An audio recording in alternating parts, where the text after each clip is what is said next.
Hello everyone, welcome to another session. और इस session में हम अपना स्टार्ट करेंगे जियोमॉर्फोलॉजी। अभी तक हमने कवर कर लिया था ओरिजिन ऑफ अर्थ, अर्थ का कैसे ओरिजिन हुआ था, क्या क्या थे हमारे सोलर सिस्टम्स, गैलेक्सीज, इन सब के बारे में हमने चीज़ें देखी थी। Then we moved on to interior of earth, जिसके अंदर हमने अर्थ का स्ट्रक्चर देखा, क्या क्या चीज़ें, क्रस्ट, मैंटल, कोर, हमने इसके बारे में चीज़ें देखी।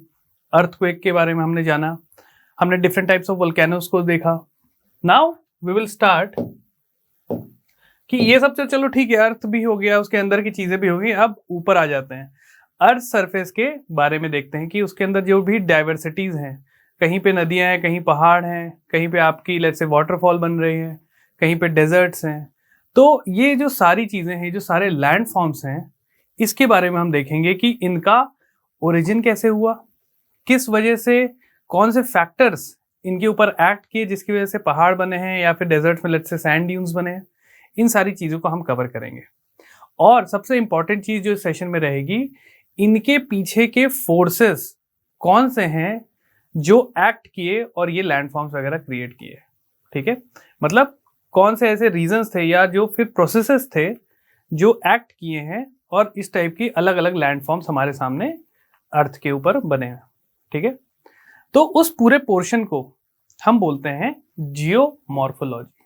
अगर सिंपल डेफिनेशन में इसकी अगर आपको बताऊं तो geomorphology is the scientific study of land forms on the surface of अर्थ।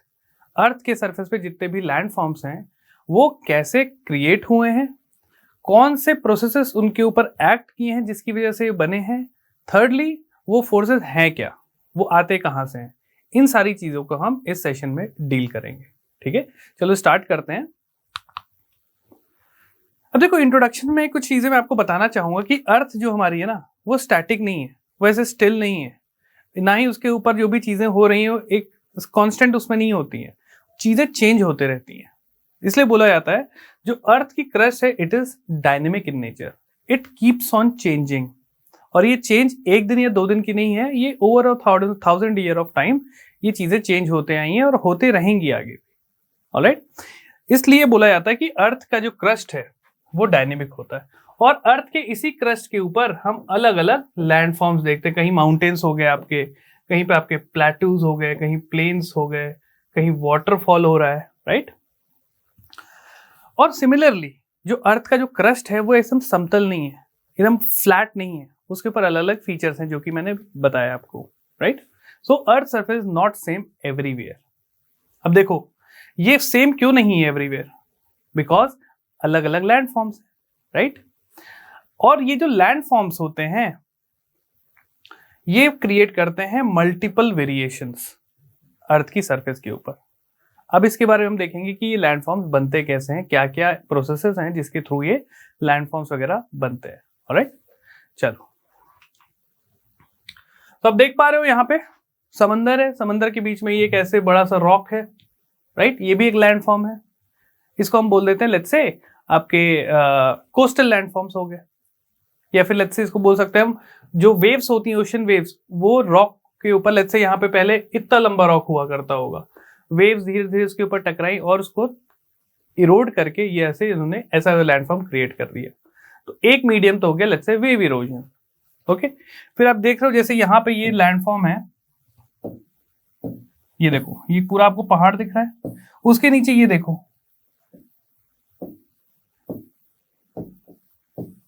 ये अलुवियल फैंस टाइप की चीजें हैं। पंखे देखे हो, पंखे जो हम लोग गर्मियों में जब लाइट नहीं रहती तो हमने हिलाते हैं ऐसे करके, तो उसी शेप का ही रहता है। तो ऐसे मल्टीपल चीजें हमको मिलेंगी, कुछ मिलेंगी जो इरोड होती है, कुछ मिलती है आपकी जो डिपॉजिट होकर चीजें बनती हैं। ओके, तो ये जो जियोमॉर्फिक प्रोसेसेस हैं इसको हम पहले डील करेंगे। जियोमॉर्फिक प्रोसेस क्या होता है? ऐसे प्रोसेसेस जिसकी वजह से आपके जियोमॉर्फिक लैंडफॉर्म्स क्रिएट होते हैं, राइट। तो ये आपके दो टाइप के हो सकते हैं। पहला होता है आपका एंडोजेनेटिक, पहला लैंड प्रोसेस होता है that is endogenetic and exogenic forces. ये दो टाइप के सबसे इंपॉर्टेंट होते हैं, इनको याद रखना अच्छे से, 1 and 2। ये दो मेजर फोर्सेस होते हैं जिससे अलग अलग लैंडफॉर्म्स आपके बनते हैं। ओके, तो यहां लिखा है the endogenic and exogenic forces causing physical stresses and chemical actions. ये दोनों जो फोर्सेस होती हैं ये किसी भी लेट्स से लैंडफॉर्म के ऊपर फिजिकल स्ट्रेस अप्लाई करती हैं, साथ ही साथ केमिकल एक्शंस क्रिएट करती हैं, जिसकी वजह से जो लैंडफॉर्म है उसके अंदर चेंजेस आने लगते हैं। एग्जाम्पल के तौर पे जैसे ये लैंडफॉर्म था, इसके ऊपर वेव्स आके टकराई, तो एक फिजिकल स्ट्रेस इसने उसके ऊपर डाला, जिसकी वजह से ये जो लैंडफॉर्म था ये देखो यहां से इरोड हो गया, राइट। सिमिलरली लेट्स से पानी के साथ सॉल्ट भी रहता है समंदर के पानी में, वो गया रॉक से टकरा रहा है, उस रॉक, वो रॉक जो होता है लेट्स से पोरस रॉक है, उसमें गड्ढे बने हुए हैं, उसके अंदर क्या हुआ, सॉल्ट वाटर घुस गया अंदर, ठीक। अब क्या हो रहा है, गर्मी, तेज धूप पड़ रही है, और वो क्या हुआ, पानी इवेपोरेट हो गया, और वो सॉल्ट जो रह गया उस पानी का, वो उस रॉक के गड्ढे में ही भर गया। धीरे धीरे और भी पानी आएगा, और भी अंदर सॉल्ट जमा होते रहेगा, और वो क्या करेगा, एक्सपैंड होने लगेगा, या फिर कोई केमिकल एक्शन उस पर क्रिएट करेगा, जिसकी वजह से वो जो लैंडफॉर्म है या जो रॉक है वो धीरे धीरे आइदर इरोड होगा या उसके अंदर चेंजेस आएंगे। तो वही चीज बोली गई है, जो एंडोजेनिक एंड एक्सोजेनिक फोर्स होते हैं वो कॉज करते हैं आपका physical stress as well as chemical action on earth material and bring about changes in the configuration. तो ऐसे मल्टीपल आपके फैक्टर्स होंगे, हम धीमे एक एक करके दोनों को देखेंगे कि एंडोजेनिक फोर्सेस क्या होते हैं और एक्सोजेनिक फोर्सेस क्या होंगे, राइट। तो इन्हीं प्रोसेस को हम बोलते हैं जियोमॉर्फिक प्रोसेसेस। क्लियर हुआ आप सबको कि कौन से दो आपके प्रोसेसेस एक्ट करते हैं अर्थ सरफेस पे, जिसकी वजह से अलग अलग लैंडफॉर्म्स क्रिएट होते हैं, ठीक है। चलिए ये देख रहे हो, यहाँ पे ये पहाड़ बना हुआ है, बीच में यहाँ देखो गैप है, वेव स्ट्रक किया, फिर ये देखो ये कुछ अलग टाइप का लैंडफॉर्म है, ये ग्लेशियल लेक बनी हुई है आपकी, ये देखो चारों तरफ ग्लेशियर्स हैं, और यहाँ पे आपकी ग्लेशियल लेक बनी हुई है। ये एक अलग टाइप का लैंडफॉर्म है, यहाँ देखो पानी मूव कर रहा है ऐसे, और यहाँ पे ये जो बीच में रॉक बना हुआ है। तो ये लैंडफॉर्म्स कैसे बने, इसके पीछे कोई ना कोई फोर्स होगा, या तो एंडोजेनिक हो सकता है, या तो एक्सोजेनिक होगा, ठीक है। अगर इतना बड़ा पहाड़ बना है तो ये पहाड़ कहाँ से आया, इस सब के बारे में हम डिटेल में देखेंगे। So landforms are the result of two process, जैसे हमने बात की इंटरनल प्रोसेस और एक्सटर्नल प्रोसेस, वहां पे हमने नाम बस दे दिया था एंडोजेनिक एंड एक्सोजेनिक। तो एक चीज ध्यान रखो, जो इंटरनल प्रोसेसेस होते हैं, इंटरनल मतलब जो अर्थ के अंदर से कोई चीज आ रही है, जिसकी वजह से कोई चीज क्रिएट हो रहा है, राइट। याद आ रहा है, अर्थ के अंदर से मेजरली क्या रहता है आपका, मैग्मा आता है ऊपर, मैग्मा ऊपर आया और वो सॉलिडिफाई होके अलग अलग लेट्स से लैंडफॉर्म बनाया, जो हमारा डेक्कन प्लेटू है इंडिया का, वो आपका वोल्केनिक लैंडफॉर्म बोल सकते हैं, ठीक है। तो अर्थ के इंटीरियर से जो भी प्रोसेस आ रहा है वो या तो अपलिफ्ट करता है, राइट, मेजरली अपलिफ्ट करता है, और सिंक भी कभी कभार करता है। लेट्स से मैग्मा ऐसे फ्लो हुआ, मूव ऐसे किया, दो प्लेट्स ही ऐसे मूव कर गई, बीच में सिंक हो जाएगा, फॉल्ट बन जाएगा आपका, ठीक। लेट्स से दो प्लेट कन्वर्ज कर गई, नीचे से मैग्मा फ्लो आया और ऐसे मूव कर रहा है, दो प्लेट्स आई वो कन्वर्ज कर दी, तो यहाँ पे मैंने आपको बताया था पहाड़ बनते हैं। तो अपलिफ्टमेंट भी हो रहा है और सिंकिंग भी हो जाती है उससे, क्लियर। तो ये होता है इंटरनल प्रोसेस, इसी को हम बोल देते हैं आपका एंडोजेनिक प्रोसेस। एक्सटर्नल प्रोसेस क्या होते हैं, जो कि लेट्स से पहाड़ बन गया, अंदर से लेट्स से मैग्मा आया और ये अपना पहाड़ ये क्रिएट हो गया। अब ये पहाड़ ऐसे तो रहेगा नहीं भाई, अर्थ के सरफेस पे आपकी बारिश होती है, आपकी एयर फ्लो होती रहती है, विंड मूवमेंट होती है, तो वो धीरे धीरे क्या करेंगे, लेट्स से विंड का वेव है आपका, यहाँ पे वेव आ रही है, तो धीरे धीरे वो आके इससे टकराएंगी और इसको इरोड करते जाएंगी, इसलिए यहाँ पे अलग अलग वेरिएशंस आपको मिलेंगे, क्लियर। तो वो हो जाते हैं आपके external processes, that is the continuous wearing down and rebuilding of the earth surface. इसको भी मैं आगे भी बताऊंगा। तो ये आपकी हो जाएंगी एक्सोजेनिक प्रोसेस, एक्स मतलब एक्सटर्नल, एंडो मतलब इंटरनल, ऑलराइट। तो ये चीज अभी आप ध्यान रखो, दो चीज हमने अभी बात की है, एंडोजेनिक एंड एक्सोजेनिक। एंडोजेनिक जो अर्थ के अंदर से चीजें मूव हो रही हैं, प्रोसेसेस हो रहे हैं, जिसकी वजह से कोई लैंडफॉर्म क्रिएट हो रहा है। Exogenic let's say landform create हो गया, उसके ऊपर एयर और विंड का अटैक हो रहा है, धीरे धीरे वो चीजें इरोड होंगी, ठीक, और वो एक अलग टाइप का लैंडफॉर्म बन जाएगा। अब इसी में देखो होता क्या है, अब जैसे लैंडफॉर्म्स हैं ठीक है, बन गया, एयर उसके ऊपर एक्ट कर रही है, वो लैंडफॉर्म धीरे धीरे घिसते जाएगा, इरोड होते जाएगा। अब जो चीज इरोड हुआ है, जो सेडिमेंट्स टूट के गिरे हैं, वो भी तो कहीं जाके आगे एयर उसको डिपॉजिट करेगी ना, उससे एक अलग टाइप का लैंडफॉर्म बन जाता है आपका। ठीक है, इसलिए बोलते थे उसको, यहाँ पे हमने जो बात की थी कि continuous wearing down as well as rebuilding of the land surface. यही चीजें आपको ध्यान रखनी है कि एंडोजेनेटिक क्या करता है, क्रिएट करता है, अपलिफ्ट कर देगा या तो माउंटेन फॉर्म में, या तो फॉल्टिंग बना देगा डिप्रेशन टाइप का, राइट, मॉल्टन मैग्मा का जो भी फ्लो होगा उस हिसाब से, राइट। एक्सोजेनिक क्या करेगा, इरोड करेगा और चीजों को डिपॉजिट करेगा। इससे वजह से भी अलग अलग टाइप के लैंडफॉर्म्स आपके बनते हैं। तो ये दो चीजें आपको ध्यान रखनी है इस पूरे चैप्टर में। ये दो चीजें दिमाग में रहेंगी, पूरा चैप्टर बहुत इजीली समझ में आएगा, राइट। चलो, यहाँ पे एक फ्लो चार्ट बना हुआ है। पहले जो चीज मैंने बताया कि जो प्लेट मूवमेंट आपकी होती है, प्लेट मूवमेंट, वो एट्रीब्यूट की जाती है आपकी मैग्मा। मैग्मा कैसे फ्लो कर रही है हमने देखा ही था। मैग्मा अगर कन्वर्ज करेगा मेंटल सेल में तो प्लेट्स आपस में कन्वर्ज करेंगी। मैग्मा अगर डाइवर्ज कर रहा है तो प्लेट विल गेट डाइवर्ज। ठीक, ये समझ में आया? आगे बढ़ते हैं। The मॉल्टन magma inside the earth moves in a circular manner. जो हमने बोला था कन्वेक्शनल सेल्स ऐसे फ्लो कर रही हैं या तो ऐसे फ्लो कर रही हैं, एक सर्कुलर फैशन में ऐसे करके एक सेल बना देंगी पूरा। The movement of these plates cause changes on the earth surface. कैसे चेंजेस? प्लेट टकराई, प्लेट आपस में मूव की, क्लोज हुई, पहाड़ बन गया। प्लेट अपना डाइवर्स की, वहां पे मिड ओशनिक रीजन्स बन गए या फिर फॉल्टिंग हो गई। Clear? The earth movement are divided on the basis of two forces, जो मैंने अभी बताया, endogenic forces and exogenic forces. ये क्लियर हुआ? पूरी चीजें हमने इस फ्लो चार्ट में बता दी, जो मैंने अभी तक आपको बताया इस पूरे फ्लो चार्ट में वही चीजें मेंशन की गई थी। ये क्लियर हुआ आपको? अब आओ बात करते हैं इन फोर्सेस के बारे में। तो अर्थ मूवमेंट का क्या मतलब होता है? प्लेट्स जो मूव कर रही हैं, ठीक है। अर्थ तो अपना रोटेट कर रहा है, उस मूवमेंट की हम अभी बात नहीं कर रहे हैं। हम बात कर रहे हैं जो प्लेट्स मूव कर रही हैं, जिसकी वजह से लैंड फॉर्म्स क्रिएट हो रहे हैं। कोई भी जो अर्थ के ऊपर सरफेस पे अलग अलग टोपोग्राफी है, चाहे पहाड़ हो, प्लेटो हो, प्लेन हो, वो उस मूवमेंट को, ठीक है, वो जो प्रोसेस, जो लैंडफॉर्म बना है, वो जिस प्रोसेस से बना है उसको हम अर्थ मूवमेंट बोलते हैं। तो मैंने ऐसे आपको बताया ये दो पार्ट में डिवाइडेड है। दो फोर्सेस की वजह से ये लैंडफॉर्म्स बनते हैं। पहला होता है एंडोजेनिक फोर्सेस, ठीक है, एंडोजेनिक जो अर्थ के इंटीरियर से। ये भी दो टाइप में डिवाइडेड है। एक होता है आपका सडन फोर्सेस, अचानक अर्थ के अंदर से कुछ चीज आया और लेट्स से वहां पे आपका कुछ चीज क्रिएट हो गया, या लेट्स से कोई टोपोग्राफी बन गई। एग्जांपल सबसे क्लियर है आपको, अर्थक्वेक, वोल्केनो या लैंडस्लाइड। ओके, अब आप बोलोगे सर लैंडस्लाइड तो ऊपर होती है, लेकिन क्या पता अर्थक्वेक हुआ, वाइब्रेशन हुआ, कोई पहाड़ है वो अचानक वाइब्रेट करने लगा और पूरी आपका वहां पे लैंडस्लाइड हो गई। रीजन तो आपका एंडोजेनेटिक ही रहा, ठीक है। अर्थक्वेक सडन, हमेशा याद रखो ये इसको बोलते हैं सडन फोर्सेस, जो अचानक से आपको वाइब्रेशंस आई या फिर वोल्केनिक इरप्शन हो गया, तो आपको उसमें टाइम तो मिलता नहीं है।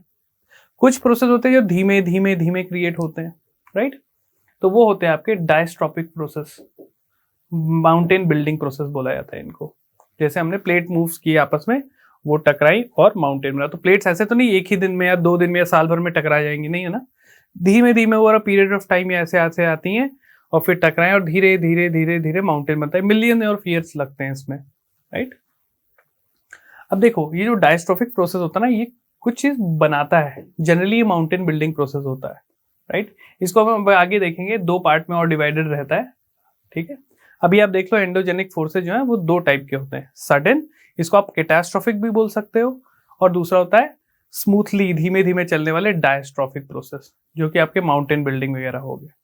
क्लियर हो गया आई थिंक यहाँ तक आपको एंडोजेनिक फोर्सेस के बारे में। इनको भी और थोड़ा डिटेल में हम बात करेंगे। इसको समझना बहुत जरूरी है। अगर आपने इस फोर्सेस को समझ लिया, ये पूरा चैप्टर इजिली आपको क्लियर हो गया, ठीक है। अगला आता है एक्सोजेनिक फोर्सेस। एक्सोजेनिक फोर्सेस में देखो क्या होता है, जैसे मैंने आपको बात की कि रिवर एक मीडियम है, विंड एक मूवी है, सी वेव्स के मैंने अभी आपको बताया, और ग्लेशियर्स ये क्या करते हैं। लेट्स से ये एक लेट्स से लैंडफॉर्म है, ठीक है, एक पहाड़ टाइप का कुछ एरिया है। यहां से आपका एयर मूव कर रही है, विंड इसके ऊपर एक्ट कर रही है, राइट। धीरे धीरे क्या होगा, ये जो पहाड़ है it will convert into like this, something like this. ये एरिया धीरे धीरे इरोड होने लगेगा। यहां से जो चीजें इरोड हुई वो नीचे आके कहीं ना कहीं जमा हो रही होंगी। तो एक तो काम इसमें चल रहा है इरोजन का, और दूसरा जो ये चीज नीचे आके गिर रही है और एक जगह जमा हो रही है, तो ये होता है डिपोजिशन। और ये साइमल्टेनियसली चलती है। कोई चीज घिस के गिर रही होगी तो कहीं जाके डिपॉजिट भी तो हो रही होगी, तो ये प्रोसेस साथ में चलते हैं। और यही प्रोसेस होते हैं आपके एक्सोजेनिक प्रोसेस, जिसमें एजेंट जो होता है, एजेंट ऑफ चेंज, चाहे वो विंड हो सकता है, वो आपका रिवर हो सकती है। रिवर भी तो इरोड करती है, जो मैंने आपको डायग्राम दिखाया था, यहां पे आपको क्लियर होगा। ये देखो, ये देखो, यहां से एक रिवर आई और ये ऐसे मूव करके जा रही है, तो ये धीरे धीरे इस पोर्शन को इरोड कर रही होगी।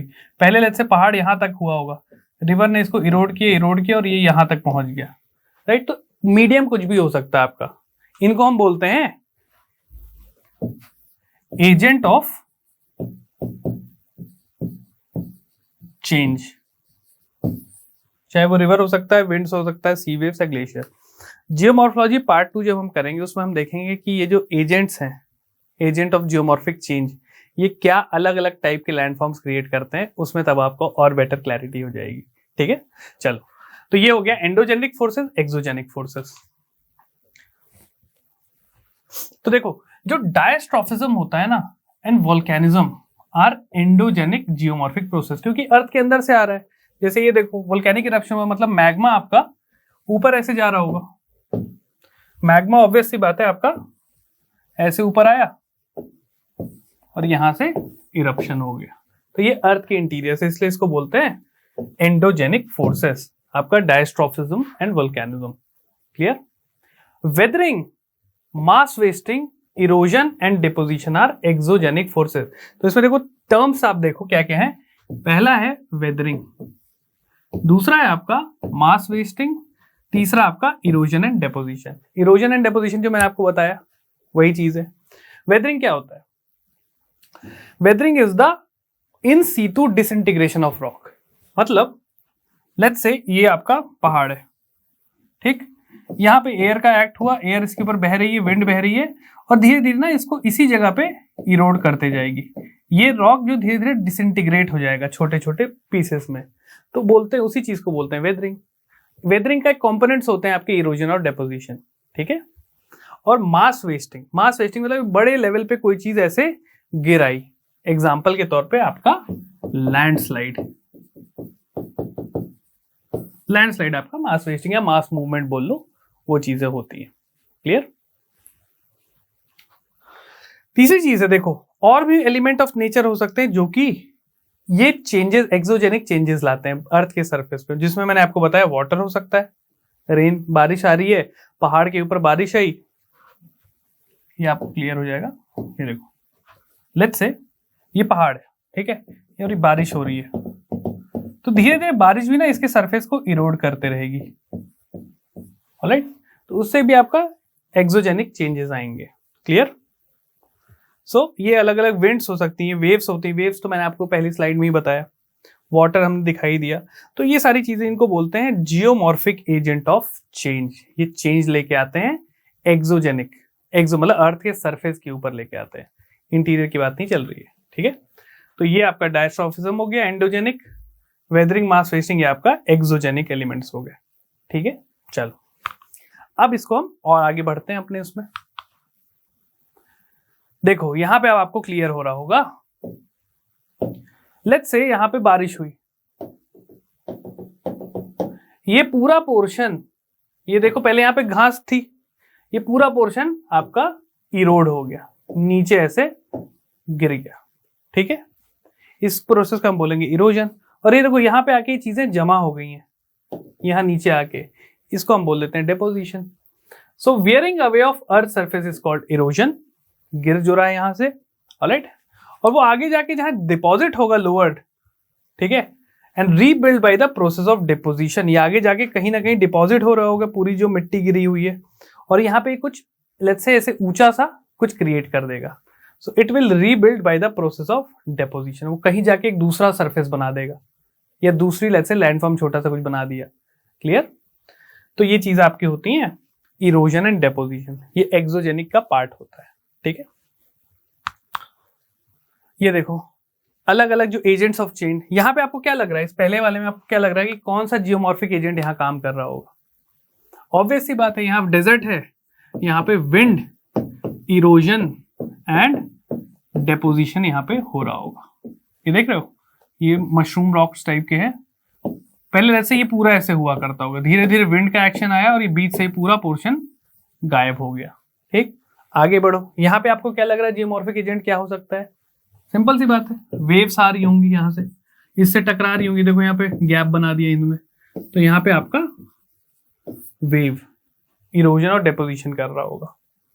यहाँ पे देखिए हमारी रिवर बह रही है, तो ये देखो रिवर वैली बना दिया इसने।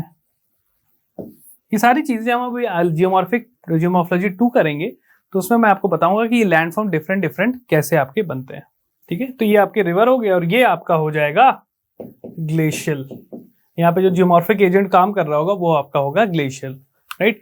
ग्लेशियर्स कैसे काम करेंगे? देखो पहाड़ है, बर्फ ऊपर जम गई, अब वो धीरे धीरे मेल्ट डाउन होगी, टेम्परेचर लेट से राइज हुआ, तो जैसे जैसे बर्फ पिघलेगी वो भी तो अपने साथ कुछ कुछ इरोड करते हुए नीचे लाएगा और कहीं ना कहीं इसको डिपॉजिट करेगा। तो ये हम सारी चीजें इनको कवर करेंगे जियोमॉर्फोलॉजी 2 में, डिफरेंट टाइप ऑफ एजेंट्स के बारे में। इसमें हमको फोकस करना है इस सेशन में जियोमॉर्फिक फोर्सेस कौन कौन से हैं और कैसे कैसे ये चेंजेस लाते हैं, ठीक है, और टाइप्स को हम अगले पार्ट में कवर करेंगे। अब देखते हैं एंडोजेनिक प्रोसेस के बारे में, ठीक है। Endogenic process, so the energy emanating from within the earth, earth के अंदर से जो भी एनर्जी आ रही है is the main force behind the endogenic processes, ठीक है। अर्थ के अंदर से जो भी एनर्जी आएगी, एनर्जी कहां से आएगी? The due to the radioactivity, rotational and tidal friction, और let's say the primordial heat from the origin of earth. जब अर्थ ओरिजिनेट हो रहा था तो हमने देखा था कि वहां पे कैसे अर्थ के अंदर अलग अलग हमने स्ट्रक्चर्स की बात की थी, तो आपको बताया था कि अंदर टेम्परेचर आपका बढ़ते जाता है, ओके। तो उस हीट की वजह से भी एनर्जी आपकी रिलीज हो रही होगी। मैग्मा तो है ही, मॉल्टेन मैग्मा आपका मेंटल को में आपका, ठीक है, तो उससे मेंटल मैग्मा निकल रहा है, राइट, वो अलग आपका एंडोजेनिक एनर्जी रिलीज कर रहा होगा, राइट। तो ये सारी चीज, the energy due to the geothermal gradients and heat flow from within, अंदर से जो भी हीट निकल के आ रही है वो इंड्यूस करेगी आपकी डायस्ट्रॉफिज्म या volcanism in the lithosphere. Clear हुआ है आपको? डायस्ट्रॉफिज्म, जो भी अंदर से लेट्स से ये सरफेस है, अर्थ सरफेस, यहां से जो भी हीट निकल के आ रही होगी, ये 2 टाइप में कर सकती है चेंजेस। कैसे? एक तो हो गया आपका लेट्स से यहाँ पे वोल्केनो बन गया और वोल्केनिज्म, वोल्केनिक इरप्शन हो गया, जिसको हम बोल सकते हैं क्या? सडन मूवमेंट, या फिर इसको कैटास्ट्रोफिक बोल सकते हैं, क्योंकि भाई आपको पता है ज्वालामुखी तबाही मचाता है। दूसरा क्या हो गया? धीमे धीमे लेट्स से ही जा रहा है, यहाँ पे ऐसे मूव कर रहा है, तो यहाँ पे प्लेट्स धीमे धीमे मूव कर रही है, इधर से लेट्स से कोई और प्लेट इधर मूव कर रही है, तो यहाँ कुछ अलग सा लैंडफॉर्म बन गया, तो ये आपका हो जाएगा डायस्ट्रोफिक, डायस्ट्रोफिज्म। ऑलराइट, डायस्ट्रोफिज्म को भी हम देखेंगे आगे, ये भी 2 टाइप के होते हैं। एक जैसे मैंने आपको पहले बताया, या तो इसमें माउंटेन बन सकते हैं, ऑलराइट, या तो ये कॉन्टिनेंट्स भी बनाते हैं। कॉन्टिनेंट्स कैसे बनाएंगे? याद आ रहा है बैथोलिथ्स, वोल्केनिक लैंडफॉर्म्स की बात किया था मैंने, नीचे ऐसे मैग्मा है और अर्थ सरफेस के अंदर ही वो सॉलिडिफाई हो गया, तो वो कॉन्टिनेंट्स जो बड़े आगे बनने वाले कॉन्टिनेंट्स हैं उनका एक बेस दे देगा, वो फाउंडेशन दे देगा। फिर धीरे धीरे उसमें और भी मैग्मा आएगा, सॉलिडिफाई होगा, कूल होगा, और धीरे धीरे आपका एक क्रस्ट पूरा फॉर्म होने लगता है। सिमिलरली सी फ्लोर स्प्रेडिंग में हमने देखा था कैसे ओशियन का क्रस्ट बनता है, नीचे से मैग्मा आया, आगे जाके सेटल हो गया, राइट। तो वो प्रोसेस बहुत धीमे धीमे रहते हैं, राइट, इसलिए उसको बोलते हैं डायस्ट्रोफिज्म। उसमें एक में जैसे लेट्स से प्लेट्स अगर आप आपस में टकराई, माउंटेन बन गया, तो माउंटेन बिल्डिंग हो सकता है। कॉन्टिनेंट्स में हमने देख ही लिया कैसे बनते हैं, ठीक। तो ये 2 टाइप के होते हैं, इसको भी आगे में भी आपको बताता हूँ, क्लियर। तो ये हो गया एंडोजेनिक प्रोसेस के बारे में।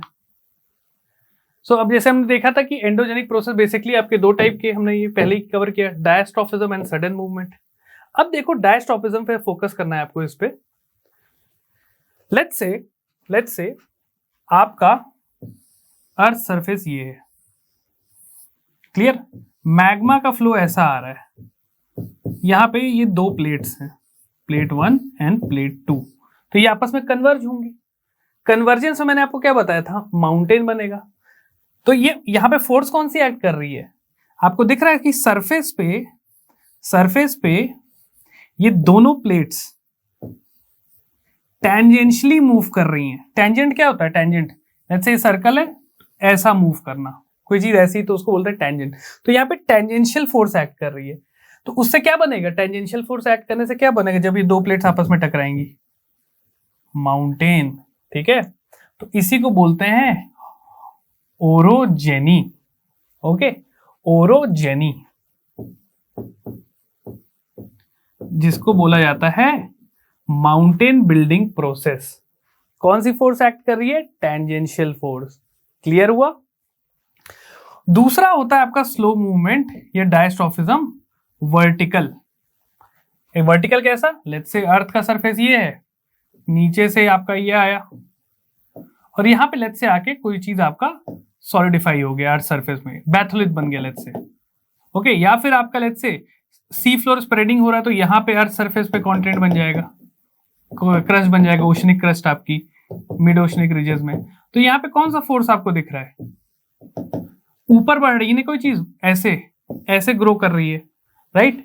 तो यहाँ पे आपका ये बन जाएगा, इसको बोलते हैं epeirogeny, that is continent building process. Continent कैसे बनेगा आपको पता ही है, ड्यू टू नीचे से कोई फोर्स आई और उसने ऐसे चीजें बना दी। इसमें क्या हो रहा था, टेंजेंशियल फोर्स आ रही थी, प्लेट्स आपके ऐसे मूव कर रहे थे, इसमें वर्टिकल्स आपका चीजें जा रही हैं, तो ये होता है आपका वर्टिकल वाला एपाइरोजेनी। क्लियर हुआ आपको। फिर से बता देता हूं, इसमें काफी लोगों को डाउट रहता है। देखो, जो डायस्ट्रॉफिज्म है एक हॉरिजॉन्टल होता है, एक होता है वर्टिकल। वर्टिकल डायस्ट्रॉफिज्म मतलब कोई भी चीज जाके ऐसे आपकी बन रही है, राइट, और जनरली वो आपके कॉन्टिनेंट्स बनते हैं। तो यहाँ पे जो फोर्स होती है, ऑलराइट, इसको बोलते हैं आपकी एपाइरोजेनी। एपाइरोजेनी। दूसरे केस में क्या है, मैग्मा का फ्लो ऐसा आया या फिर लेट्स से ऑपोजिट है, तो जो प्लेट्स होंगी वो ऐसे मूव कर रही हैं, हॉरिजॉन्टल मूव कर रही हैं, उससे क्या बन रहा है, माउंटेन्स, तो वो आपका हो जाएगा ओरोजेनी। क्लियर हुआ। वर्टिकल कॉन्टिनेंट बिल्डिंग, अपाइरोजेनी, एक ही चीज होंगी। ठीक है, so V equal to E equal to C, ये याद रखना पहली चीज।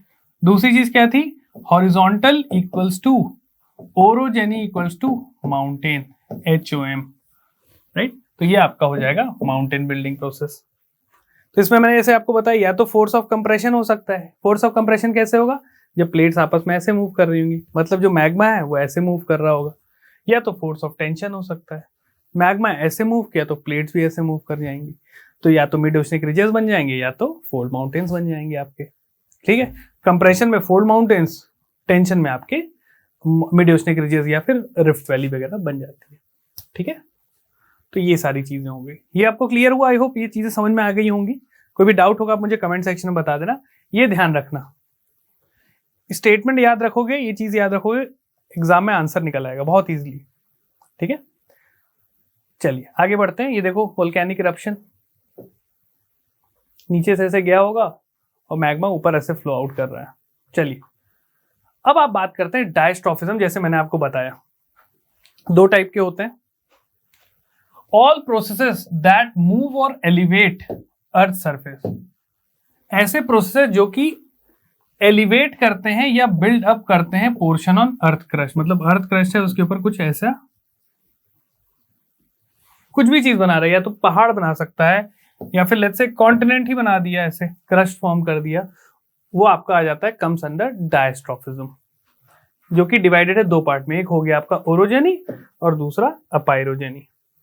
एक बना ओरोजेनी क्या होता है, माउंटेन बिल्डिंग, ये आपका कॉन्टिनेंट बिल्डिंग प्रोसेस। तो यही चीज थी आपकी डायस्ट्रॉफिज्म। क्लियर हुआ वहां जो मैंने आपको बताया था। चलिए अब बात करते हैं हमारे अगले फोर्स के बारे में, जो कि है, अब हम अर्थ के ऊपर की बात कर रहे हैं। एंडोजेनिक इज ओवर, मैग्मा नीचे से जो भी एनर्जी आ रही है उससे जो भी चीज बन रही है, माउंटेन या लेट्स से आपका कॉन्टिनेंट, तो डायस्ट्रॉफिज्म। जैसे अर्थक्वेक वाइब्रेशन है, ये चीजें आपकी टूट फूट गई तो वो आपका सडन वाला हो गया, सडन मूवमेंट। ठीक है, अब हम बात करेंगे अर्थ सरफेस की ऊपर की, जो कि है एक्सोजेनिक प्रोसेस। एक्सोजेनिक में देखो जो मेजर रोल रहता है ना, ये आपका रहता है एक तो विंड, वाटर, अलग अलग फॉर्म में, विंड एंड वाटर।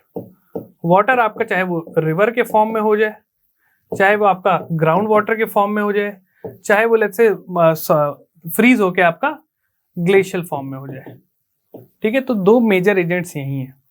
और आपको पता ही है कि ये विंड या वाटर फ्लो क्यों हो रहा है अर्थ सरफेस में। What is the main reason behind it? Main source of energy क्या है? दैट इज हमारा सन। हमारा sun is the main source of energy. देखो विंड कैसे फ्लो करती है, बहुत ही कॉमन चीज है। विंड फ्लो करती है हाई प्रेशर से लो प्रेशर। कभी भी लेट्स से आपको पता है आपका घर है, ठीक है, बाहर तूफान चल रहा है, ठीक, बहुत तेज हवाएं चल रही हैं, खिड़की आपने खोली, अचानक से विंड रश होती है, क्योंकि बाहर हाई प्रेशर से अंदर आपके लो प्रेशर बना हुआ है। तो सन क्या करता है, जहां भी सन रहेगा, लेट्स से सन आपका इक्वेटर के ऊपर है, क्लियर, सन इक्वेटर के ऊपर है तो वहां बहुत तेज गर्मी पड़ रही होगी, और इक्वेटर पे इसलिए लो प्रेशर रहता है, क्लियर हुआ। और कहीं लेट्स से दूसरी जगह हाई प्रेशर है, तो विंड आपकी मूव करेंगे इक्वेटर से उस पर्टिकुलर एरिया में, सॉरी उस पर्टिकुलर एरिया से आपके इक्वेटर पे, क्योंकि इक्वेटर पे लो प्रेशर है, दूसरी जगह हाई प्रेशर, तो हाई टू लो आपका मूव करेगा। तो अल्टीमेट सोर्स क्या दिख रहा है यहाँ पे, सन की वजह से हो रहा है। सिमिलरली सन की वजह से ही आपके रेनफॉल वगैरह भी होते हैं। इवेपोरेशन हुआ, इवेपोरेशन होके ऊपर गया आपका एयर, ऊपर जाके कंडेंस हुआ, फिर कंडेंस होके उसके बाद वो आपकी बारिश करता है। ठीक है, तो अल्टीमेट सोर्स है सन। इन्हीं की वजह से ये जो एजेंट्स हैं ये काम करते हैं। ठीक, एक और चीज होती है आपकी ग्रेविटेशनल फोर्स, ये भी एक्ट करता है। देखो लेट्स से पहाड़ है, यहां पे लेट्स से हमने कुछ कुछ कंस्ट्रक्शन कर दिया, आपको पता है ग्रेविटेशनल फोर्स नीचे ऐसे एक्ट कर रही होगी। इस ग्रेविटी की वजह से भी लेट्स से ये हो सकता है कि आने वाले टाइम में ये पोर्शन नीचे ऐसे गिर जाए, क्लियर। तो जब भी स्लोप जितना ज्यादा रहेगा वहां पे ग्रेविटेशनल फोर्स का आपका रिजल्ट ना बहुत ज्यादा रहेगा। लेट्स से थोड़ा ऐसा सरफेस है तो यहां बन गया, तो यहां पे धीमे धीमे चीजें, यहां से धीमे धीमे चीजें बहुत टाइम में नीचे ऐसे आएंगी। लेकिन यहीं पे अगर मैं बोलूँ स्लोप कुछ ऐसा है तो भाई यहां बनाए, ये भी हो सकता है साल भर के अंदर ही पूरा नीचे गिर जाए। इसलिए बोला जाता है कि स्टीप स्लोप अगर रहे, इस टाइप का स्टीप, यहाँ पे कोई भी कंस्ट्रक्शन नहीं करना चाहिए। इंडिया में उत्तराखंड, हिमाचल प्रदेश, इस टाइप के जो आपके माउंटेनियस रीजन है, यहाँ पे अर्बनाइजेशन की वजह से क्या हुआ है, पहाड़ों पे लोगों ने पेड़ पौधे काट के, जंगल काट के वहां पे घर बना दिए। अब उस मूवमेंट की वजह से क्या हो रहा है, वहां पे लैंडस्लाइड वगैरह बहुत आ रही है। ठीक है, उसको भी आगे हम बताएंगे कि क्या क्या ऐसा रीजन होता क्यों है। तो ये चीज है। तो main form of the energy क्या है आपका, सन, जो कि ग्रेडियंट्स क्रिएट करता है। ग्रेडियंट्स क्या, लेट्स से कहीं पे हाई है, कहीं पे कम लो प्रेशर है, फिर थोड़ा ज्यादा लो प्रेशर, ऐसे करके ग्रेडियंट्स बनते हैं। सिमिलरली आपका ग्रेविटेशनल फोर्स भी स्लोप के अकॉर्डिंग काम करता है। तो ये एक्सोजेनिक प्रोसेसेस में, जो भी एक्सोजेनिक प्रोसेस हैं, एनर्जी डिराइव करते हैं आपका सन से। ठीक है, और सेकेंडली जो ग्रेविटेशनल फोर्स होता है वो भी हेल्प करता है, एड करता है एक्सोजेनिक प्रोसेस को एक्ट करने में। क्लियर, चलिए अब बात करते हैं वेदरिंग। जो एक्सोजेनिक प्रोसेसेस हैं उनका मेन फिनोमेना या मेन फंक्शन जो होता है वो होता है आपका वेदरिंग। चाहे वो आपका एयर हो, रेन वाटर हो, या फिर ग्लेशियल हो, ये सारी चीजें आपकी कहीं ना कहीं वेदर कर रही होंगी, वेदरिंग में एड करती है। तो वेदरिंग क्या होता है, it is the mechanical disintegration. Mechanical मतलब प्रेशर लगा के कोई चीज तोड़ रहे हो आप। तो एयर अगर फ्लो कर रही, विंड फ्लो कर रही है किसी के ऊपर, तो उसके ऊपर प्रेशर क्रिएट कर रही है, उसको छोटे छोटे पीसेस में तोड़ दे रही है। या बारिश एक्ट कर रही, बहुत तेज बारिश हुई तो आपको पता है मिट्टी भी बह जाती है। क्लियर। एंड मैकेनिकल डिसइंटीग्रेशन के साथ ही साथ chemical decomposition of rocks. Chemical decomposition भी हो सकता है। लेट्स से ये रॉक है, बारिश हुई, लेट्स से एसिड रेन आपको पता है, ठीक है, बहुत एसिडिक अगर वाटर हुआ तो ये इस रॉक में ऐसे ऐसे होल्स कर सकता है। लेट्स से ये रॉक आपका लाइमस्टोन से बना है, केमिकल डिकम्पोजिशन आपका डिपेंड करेगा रॉक किस टाइप का है, क्या वो सेडिमेंट्री है, क्या वो इग्नियस है, राइट। अगर लाइमस्टोन से बना है जो कि एक सेडिमेंट्री रॉक है, उस पर केमिकल डिकम्पोजिशन बहुत ईजिली हो जाता है। Through the actions of mechanical disintegration and chemical decomposition through the action of various elements of weather and climate. कौन कौन से एलिमेंट होते हैं वेदर और क्लाइमेट? हवा, पानी, ग्लेशियर, वेव्स हो गए, ठीक। तो इसको बोलते हैं हम weathering, right. As very little और no motion of material takes place in weathering, it is an in situ on site process. पहाड़ हुआ, ये वेदर आउट हुआ, यहीं पे आके डिपॉजिट कर गया, तो ज्यादा मूवमेंट नहीं होता, इसी पर्टिकुलर लोकेशन पे ही सारी चीजें हो जाती हैं, इसलिए बोलते हैं कि ऑन साइट या इन सीटू वेदरिंग। क्लियर? चलिए, अब आपको समझ में आएगा कि वेदरिंग से कितने टाइप के वेदरिंग होते हैं। केवल एयर, ये तो फिजिकल हो गया, और भी टाइप के वेदरिंग्स होते हैं, देखते हैं। तो देखो, वेदरिंग बेसिकली 3 टाइप के होते हैं। एक होता है फिजिकल वेदरिंग, देख रहे हो इंसान ताकत लगा रहा है, मतलब प्रॉपर आपका प्रेशर लग रहा होगा कहीं ना कहीं, राइट। दूसरा होता है केमिकल वेदरिंग और तीसरा होता है बायोलॉजिकल वेदरिंग। एक एक करके सबके देखते हैं। फिजिकल वेदरिंग में याद रखना, आपको फिजिकल प्रेशर या फोर्स लग रहा होगा, चाहे वो एक्सपेंशन हो चाहे वो कॉन्ट्रैक्शन हो, ठीक है। टेम्परेचर भी यही करता है। टेम्परेचर, लेट्स से आपने कहीं का टेम्परेचर बढ़ा दिया तो वो चीज एक्सपैंड करेगी, टेम्परेचर कहीं कम हो गया तो वो कॉन्ट्रैक्ट कर देती है, राइट। वैसे ही फिजिकल वेदरिंग भी होता है। फिर केमिकल वेदरिंग, केमिकल वेदरिंग कैसे होगा? एग्जाम्पल, कोई चीज है लाइमस्टोन, उसके ऊपर पानी डाल दोगे तो वो पिघल जाएगा, ठीक। तो उसी टाइप से आपका केमिकल वेदरिंग अलग अलग हो सकता है, सॉल्ट वेदरिंग हो सकती है। देन आपका होता है बायोलॉजिकल वेदरिंग। बायोलॉजिकल वेदरिंग क्या? आपका कहीं पे मिट्टी रखी हुई है, उसके ऊपर पत्थर है, बहुत सारे घास वास है, छोटे छोटे माइक्रो ऑर्गेनिजम्स होते हैं, अर्थवर्म होते हैं, वो धीरे धीरे मिट्टी को आपको डिसइंटीग्रेट करते रहते हैं, ऑलराइट। तो वो आपका बायोलॉजिकल वेदरिंग होता है। एक एक करके सबको देखते हैं। पहले बात करते हैं केमिकल वेदरिंग प्रोसेस की। तो chemical weathering process basically 3 type के होते हैं। एक होता है आपका सोल्यूशन, दूसरा होता है carbonation, hydration, oxidation and reduction. तो बेसिकली 4 टाइप के होते हैं। क्लियर? सॉल्यूशन क्या होता है? पानी में शक्कर को डाल देते हो, मिला देते हो तो गायब हो जाता है शक्कर, वेदरिंग हो गई उसकी, तो वो होता है केमिकल वेदरिंग। वैसे ही लेट्स से कोई रॉक है, उसके ऊपर लगातार बारिश आ रही है और वो चीज धीरे धीरे डिसॉल्व होते जाएगी। क्लियर? तो वो होता है आपका सोल्यूशन। कार्बोनेशन क्या होता है? कार्बोनेशन बेसिकली कार्बोनेट का एडिशन होना। यहाँ पे आपको देखो सोल्यूशन क्या होता है, मैं आपको बता देता हूँ। पहली चीज ये देख लो, 4 टाइप के होते हैं, सोल्यूशन, कार्बोनेशन, हाइड्रेशन और चौथा ऑक्सीडेशन एंड रिडक्शन। एक एक करके सबको बताऊंगा। ये रॉक के ऊपर एक्ट करते हैं और उस रॉक को या तो डिकम्पोज कर देते हैं, या तो डिसॉल्व कर देते हैं, या तो रिड्यूस कर देते हैं, बहुत ही फाइन उसमें आपके पार्टिकल या स्टेट में, बहुत छोटे स्टेट में उसको चेंज कर देते हैं। ऑलराइट, अब देखते हैं एक एक करके कि भाई सोल्यूशन क्या होता है। ये आप केव देख रहे हो, केव में आपको ये दिख रहा होगा कि यार ये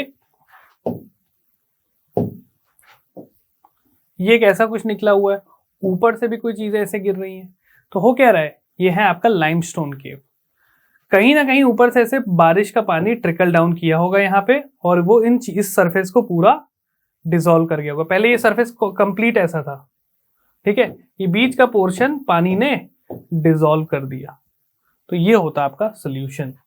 okay, so when something is dissolved in water और एसिड्स, अब ये भी हो सकता है कि पानी के अंदर कार्बोनिक एसिड हो या कोई अदर एसिड हो, जो कि मिल सकता है एटमॉस्फेयर में। लेट्स से कार्बन डाइऑक्साइड जब किसी पानी में मिल जाता है तो उसको एसिडिफिकेशन हो जाता है उसका, ठीक है। इसलिए देखो कोरल ब्लीचिंग भी जो हो रही है ना, उसमें एटमॉस्फेरिक CO2 का भी बहुत रोल है। एटमॉस्फेयर में जो CO2 है वो क्या होता है, पानी के अंदर एब्जॉर्ब होता है, तो उसमें कार्बोनिक एसिड का भी फॉर्मेशन होता है, जो कि कोरल ब्लीचिंग करती है। वैसे ही वो एसिड इन सरफेस को भी डिसॉल्व कर सकता है। आपको पता होगा ताज, कुछ टाइम पहले ताजमहल का येलोइश कलर का होने लगा था, धीरे धीरे वो भी वेदर आउट कर रहा था ड्यू टू एसिड रेन, जो कि जहां भी ज्यादा पोल्यूशन होगा वहां पे ये चीजें होती हैं। क्लियर? सो देखो, कुछ मिनरल्स होते हैं जैसे कैल्शियम कार्बोनेट हो गया या कैल्शियम मैग्नीशियम बाइकार्बोनेट, ये लाइमस्टोन में प्रेजेंट रहते हैं और ये वाटर में सॉल्युबल होते हैं। वाटर उसके ऊपर डालोगे पिघल जाएगा। चौक को पानी में डालो गायब। तो वैसी ही चीजें होती है। ये होता है आपका फिजिकल वेदरिंग। Solution type. ठीक, आगे बढ़ते हैं। ये जो लैंडफॉर्म्स है ना, ये जो सारी चीजें, ये अभी हम जब जियोमॉर्फोलॉजी 2 कराऊंगा मैं आपको, तो उसमें ये सारी टाइप्स की बताऊंगा क्या क्या लैंडफॉर्म्स हैं, कैसे बनते हैं। तो ये सब चीजें काम आएंगी तब आपको कि क्या प्रोसेस एक्ट किया था। उसके हम देखेंगे कि ये तो अभी हम फोकस करें प्रोसेस के ऊपर कि कौन से प्रोसेस एक्ट किए। आगे आने वाले चैप्टर्स में आपको देखेंगे कि उस प्रोसेस की वजह से क्या क्या लैंडफॉर्म्स बने हैं। ठीक है, तो इन चीजों को अच्छे से ध्यान रखिए अभी जो मैं आपको बता रहा हूं। अगला है आपका carbonation, that is reaction of carbonate and bicarbonate with minerals. ठीक है, जो कि क्या करते हैं, help in breaking down of feldspar and carbonate minerals. ये देख रहे हो, यहां पे मैं जो चीज बताई कि carbon dioxide from the atmosphere and soil is absorb by water to form carbonic acid that act as weak acid. किसी भी सरफेस पे एसिड डालोगे तो ऑब्वियस सी बात है उसमें गड्ढे वगैरह होंगे। देखो ये यहाँ पे इस टाइप के हॉलोज बन गए हैं, बारिश हुई होगी, लेट्स उस बारिश में कार्बोनिक एसिड या एटमॉस्फेरिक CO2 ज्यादा होगा कंटेंट, तो उसने इसको इस पर्टिकुलर एरिया को डिसइंटीग्रेट कर दिया। अब ये भी हो सकता है कि ये जो सरफेस है इसका भी जो कॉम्पोजिशन है ऐसा होना चाहिए कि भाई बारिश पड़ी और वो पिघल गया, या फिर लेट्स से इसमें हॉलो बन गया, या लेट्स से डिसइंटीग्रेट हो गया। बट ये होता है कि यार ये भी तो सरफेस है, ये डिसइंटीग्रेट क्यों नहीं हुआ, क्योंकि इसका कॉम्पोजिशन अलग होगा जो कि उस वाटर से ज्यादा इफेक्ट नहीं कर रहा होगा। तो ये दोनों मीडियम्स पे डिपेंड करता है, तो ये चीज ध्यान रखिएगा कार्बोनेशन के बारे में। एडिशन ऑफ CO2 या कार्बोनेट्स। थर्ड होता है आपका hydration. Hydration is the chemical addition of water. Chemical, let's say कोई सरफेस था, वाटर उसमें आ गया, उसके वाटर क्या करेगा, धीरे धीरे उस सरफेस को डिसॉल्व करेगा, वो चीज होता है वाटर आपका हाइड्रेशन। क्लियर, जैसे H2O, हाइड्रेशन क्या देखो, H2O मॉलिक्यूल्स बने हुए हैं। लेट्स से ये रॉक है, इसमें लेट्स से यहाँ पे पानी आ गया। ये भी हो सकता है कि आपका लेट्स से यहाँ पे आपका समंदर है, यहाँ पे कोई पहाड़ है, यहाँ से वेव्स आपकी मूव की ऐसे, और इस पहाड़ पे इनके गैप्स में या क्रैक्स में जाके पानी घुस गया, वो धीरे धीरे इसको वेदर आउट कर देगा। क्लियर, तो ये होता है केमिकल एडिशन ऑफ वाटर। किसी भी रॉक में ऐसा हुआ तो वो डिसइंटीग्रेट हो जाएगा या डिकम्पोज हो जाएगा। ठीक, देन आपका आता है ऑक्सीडेशन एंड रिडक्शन। ऑक्सीडेशन क्या होता है, केमिकल आपका addition of oxygen, combination of a mineral with oxygen to form oxides या हाइड्रोक्साइड।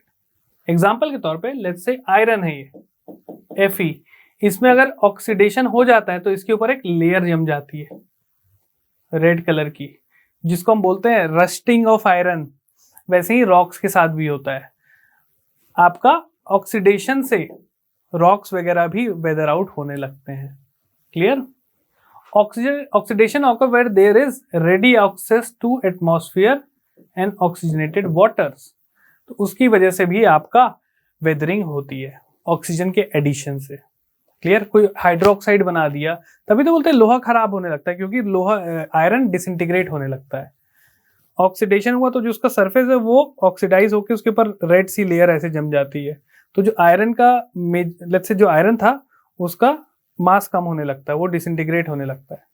क्लियर, रिडक्शन क्या होता है आपका, रिडक्शन में भी ऐसे ही होता है, ऑक्सीजन का हटना, ऑक्सीजन रिमूव हो रहा है कहीं से, तो कोई भी चीज एलिमेंट ही तो है, उसका पार्ट ही तो है, अगर वो हट रहा है तो ऑब्वियस सी बात है उसमें अगेन आपका वेदरिंग होगी। Clear, so the minerals most commonly involve in this process are iron, जो मैंने आपको बताया, मैंगनीज और सल्फर। राइट, तो ये आपका अगेन ऑक्सीडेशन एंड रिडक्शन है। आगे बढ़ते हैं, तो वो आपका हो गया केमिकल वेदरिंग, जिसमें हमने क्या क्या देखा, solution, carbonation, hydration, oxidation and reduction, ये 4 चीजें हमने देखी, और कैसे इसकी वजह से रॉक्स वगैरह डिसइंटीग्रेट होते हैं या वेदरिंग होती है उनमें। क्लियर, अब आइए बढ़ते हैं हम अगला फिजिकल वेदरिंग प्रोसेस के पास। इससे पहले मैं आपको एक एग्जांपल देता हूं, आपको क्लियर हो जाएगा। लेट्स से आपको ये पहाड़ दिख रहा है, इस पहाड़ के ऊपर लेट्स से पहले काफी ज्यादा पेड़ वगैरह लगे होंगे, ह्यूमन बीइंग्स आए और इस पेड़ को लेट्स से कट कर गए, तो पहले इसके ऊपर ऑब्वियस सी बात है प्रेशर पड़ रहा होगा। अब क्या, वो पेड़ काट दिया तो प्रेशर क्या हो गया, गायब हो गया। तो ऐसे एक्सपेंशन या लोडिंग अनलोडिंग से भी कुछ कुछ पोर्शन यहाँ से टूट के ऐसे नीचे गिरते जाएगा और वो वेदरिंग होते जाएगी उसमें। सिंपल सी बात है। किसी देखो इंसान बोलता है ना कि यार ज्यादा प्रेशर नहीं लेना चाहिए वरना आप परेशान हो जाओगे या टूट जाओगे, वो इसीलिए बोलता है। अगर आप ज्यादा लोड लोगे, फिर कभी लोड हट जा रहा है, फिर लोड आ जाता है, इंसान इससे परेशान होने लगता है, इसलिए बोलते हैं लोड नहीं लेना चाहिए। सिमिलरली यूपीएससी और अपने स्टेट सर्विस की तैयारी के लिए आपको लोड नहीं लेना है। प्रोसेस जैसे आ रहा है उसको आप एम्ब्रेस करिए, पॉजिटिवली एम्ब्रेस करना चाहिए और अपने एग्जाम के लिए तैयारी करनी चाहिए। ठीक है, तो फिजिकल वेदरिंग में भी ऐसा ही कुछ होता है। इसको मैकेनिकल वेदरिंग भी बोलते हैं और ये डिपेंड करता है आपके सम अप्लाइड फोर्सेस। कौन कौन से फोर्सेस हो सकते हैं? एक होता है ग्रेविटेशनल फोर्स, राइट, जैसे मैंने बताया इसमें ग्रेविटी भी ऐसे एक्ट कर रही होगी, क्लियर। और स्लोपिंग भी है, तो यहां से धीमे धीमे चीजें आपको पता है गिरते जाएंगी क्योंकि ग्रेविटी हमेशा नीचे एक्ट करती है। ऑलराइट, आपका देन एक्सपेंशन फोर्सेस हो सकते हैं। एक्सपेंशन फोर्सेस क्या? लेट्स से कोई रॉक है, यहां पे टेम्परेचर है लेट्स से 40 डिग्री, 3 महीने या 40 डिग्री का टेम्परेचर चल रहा है, तो ऑब्वियसली बात है इसमें कुछ एक्सपेंशन होगा। अगले क्या हुआ? अगले 3 महीने टेम्परेचर यहाँ पे हो गया लेट्स से 5 डिग्री सेल्सियस, तो ऑब्वियसली बात है ये कॉन्ट्रैक्ट करेगा। तो ऐसे एक्सपेंशन और कॉन्ट्रैक्शन करते करते करते ये धीमे धीमे डिसइंटीग्रेट होने लगेगा। ऑलराइट, तो उसी चीज को बोलते हैं एक्सपेंशन प्रोसेस या फिर टेम्परेचर चेंज, राइट। ये करके भी देख सकते हो आप सबके हाथ, जब आप गर्म पानी में कुछ कर रहे हो फिर अचानक आप ठंडे पानी में कुछ करने लगे तो आपकी स्किन अजीब सी हो जाती है। अगर आप धीमे डेली ऐसे ऐसे करने लगोगे तो ओवर टाइम आपकी स्किन भी खराब होके निकलने लगेगी, राइट। फिर ये होता है water pressure control by waiting and drawing cycle. किसी वही की जो मैं आपको बोला, किसी चीज को आप लगातार गीला कर रहे हो और सुखा रहे हो, गीला कर रहे हो सुखा रहे हो, खराब हो जाएगा, राइट। तो ऐसे ही आपके फिजिकल वेदरिंग भी होती है। लोडिंग अनलोडिंग जैसे मैंने बता दिया, पेड़ का भी तो कुछ प्रेशर है यार, पेड़ वगैरह भी तो कुछ वेट एक्ट कर रहा होगा उसके ऊपर, इसलिए बोलते हैं जो हिली एरियाज होते हैं यहाँ पे आपने पेड़ वेड़ लगे हुए हैं, इस पे कुछ प्रेशर पड़ रहा होगा, आपने ये हटा दिया, काट दिया, इसके ऊपर आपने बिल्डिंग बना दी, तो जो सॉइल को ग्रिप करके रखे थे इसके रूट्स ने वो तो गायब और सॉइल हो गई लूज, कुछ भी प्रेशर उसके ऊपर आया वो नीचे गिर जाएगा। इसलिए बोलते हैं माउंटेनियस रीजन पे ऐसी चीजें अवॉइड करनी चाहिए। अनलोडिंग एंड एक्सपेंशन देखो इस टाइप से होता है, इस टाइप की चीजें से टूट के आपकी गिरने लगती हैं अनलोडिंग और अनलोडिंग से। अगर आपने रिमूव कर दिया ओवरलोइंग रॉक लोड, यहाँ पे जैसे यहाँ पे कोई बहुत ज्यादा पहले फॉरेस्ट हुआ करता होगा और वो कुछ यहाँ पे प्रेशर एक्सर्ट कर रहा होगा, आपने पेड़ ही काट दिए पूरे, तो उसके ऊपर से प्रेशर हट जाएगा तो ऊपर आपका वो थोड़ा हो जाएगा वो, क्लियर। अब ऐसा मतलब इतना भी नहीं होता कि पहाड़ यार ऊंचा हो जाएगा, बहुत ही माइन्यूट वो रहता है, ऐसे विजिबल आइज से दिखता भी नहीं है नेकेड आइज से, क्लियर। पर ये चीजें धीमे धीमे होती हैं, मैं आपको बता रहा हूँ thousand and millions of years की हम बात कर रहे हैं इस लेवल पे। तो जैसे ही प्रेशर रिलीज होगा इसकी वजह से क्या होगा, रॉक एक्सपैंड करता है, फिर उसकी वजह से डिसइंटीग्रेट करेगा, क्लियर। तो अगर आप देखो तो प्रेशर आपका हटा, ये एक्सपैंड किया, डिसइंटीग्रेट हो जाएगा, क्लियर। तो ये होता है आपका लोडिंग एंड अनलोडिंग, जो कि टाइप ऑफ फिजिकल वेदरिंग है। अगला आता है टेम्परेचर चेंज एंड एक्सपेंशन। देखो इस टाइप के क्रैक्स आ जाते हैं। अगर इस रॉक पे लेट्स से 3 महीने 50 डिग्री के अंदर ये तप रहा है ये रॉक, और अगले 3 महीने यही rock let's say 5 degree Celsius पे आ रहा है, तो एक्सपेंशन और कॉन्ट्रैक्शन कर करके इस टाइप से इसके अंदर क्रैक्स आ जाएंगे और धीरे धीरे ये रॉक टूट टूट के गिर जाएगा। तो ये होता है आपका टेम्परेचर चेंज। ड्यू टू क्यों होता है, रीजन क्या है, डिफरेंशियल हीटिंग एंड आपका कूलिंग। अलग अलग रेट से हीट और कूल करोगे तो कोई भी चीज आपकी टूटने लगेगी, क्लियर। चलिए अब बात करते हैं एक और फिजिकल वेदरिंग का पार्ट टाइप होता है आपका freezing, thawing and frost waging. Similar चीज है, कुछ इसमें अलग सा नहीं है, मैं आपको दिखा देता हूं। लेट्स से ये रॉक है, ठीक है, ये पहले कंप्लीट रॉक हुआ करता था ऐसा, बीच बीच में इसमें लेट्स से थोड़े बहुत क्रैक्स थे।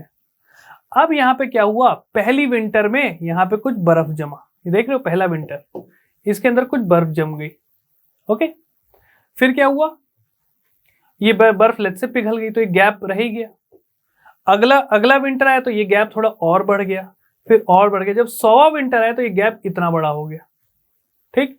और फिर धीरे धीरे करके ये ऐसे आपका इतना बड़ा क्रैक्स आपका डेवलप होगा और रॉक आपका टूट जाएगा। क्लियर? तो ये चीजें होती हैं आपका freezing, thawing and frost wedging. Clear? Freeze हो रहा है, थॉ हो रहा है, फ्रीज हो रहा है, थॉ हो रहा है।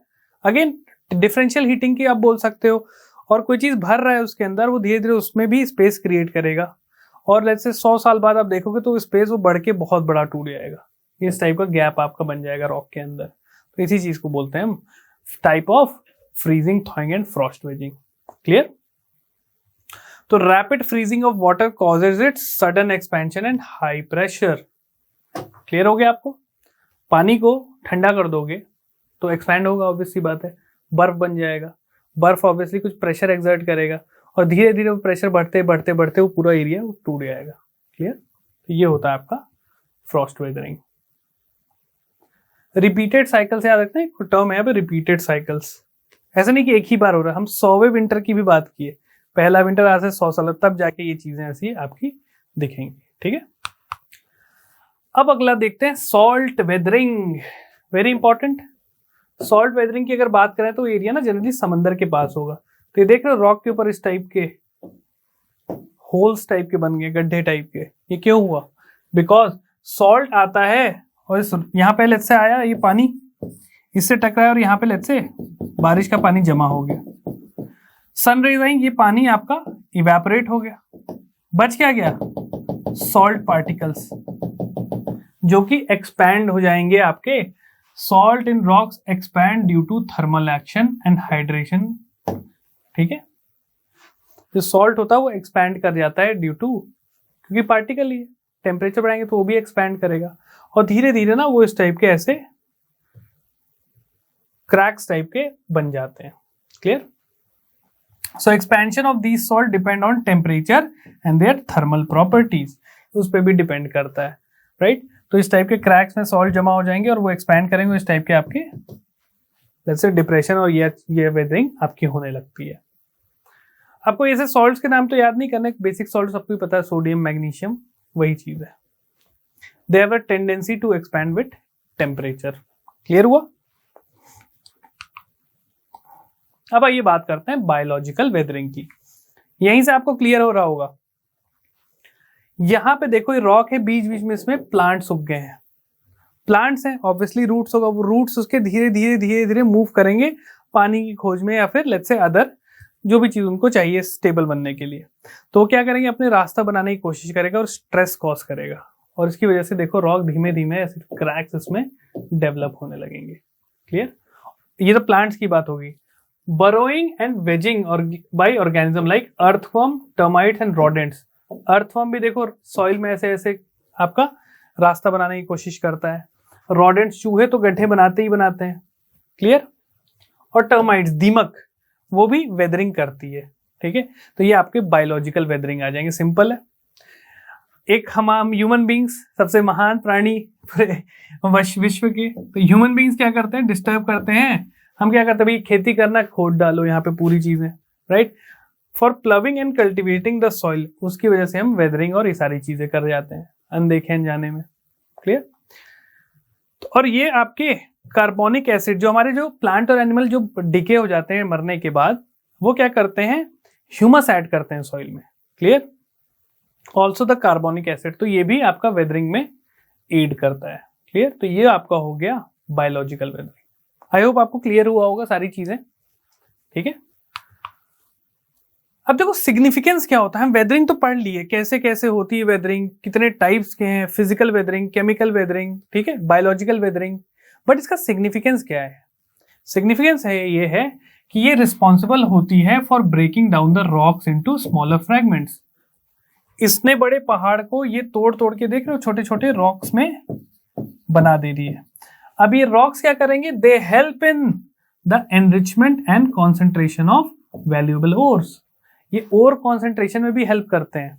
लेट्स से ये टूट के गिरा, इसके साथ लेट्स से कुछ कुछ गोल्ड के भी पार्टिकल होंगे, पता चला यहाँ पे जाके कुछ टाइम में गोल्ड का ओर बन गया, इसमें काफी ज्यादा गोल्ड है। लेट्स से आयरन हो सकता है, मैग्नीशियम आपका एल्यूमिनियम हो सकता है। क्लियर? तो वो हेल्प करता है। सेकेंडली ये हेल्प करता है फॉर्मेशन ऑफ सॉइल में। देख रहे हो, यहाँ से पहाड़ टूट टूट के नीचे गिरा और यहाँ पे आपकी मिट्टी इकट्ठा हो गई पूरी।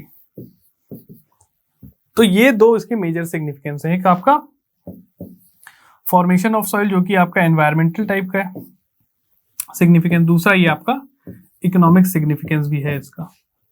क्लियर? तो ये चीज के लिए वेदरिंग का आपका पढ़ना जरूरी है। अब आइए बात करते हैं आखिरी अपने इसके मास मूवमेंट के बारे में। तो यहां मैंने कुछ अलग अलग टाइप के मास मूवमेंट बनाए हैं, इनको आप देख सकते हो।